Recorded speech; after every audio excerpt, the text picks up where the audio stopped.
Viewers, welcome to my YouTube channel. In this video, I'm going to show you how to hide Instagram following list. Let's get started. At first, open the Instagram app on your device.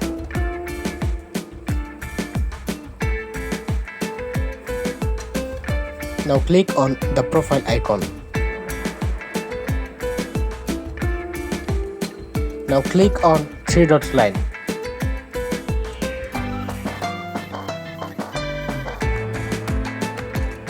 Now scroll down. Now click on account privacy.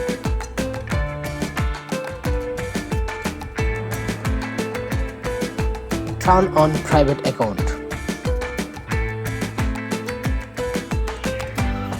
Now tap on switch to private.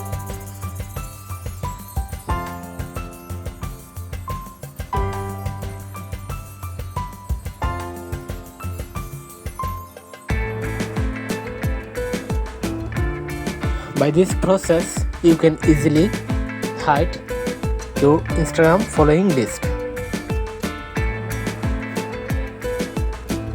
Thanks for watching.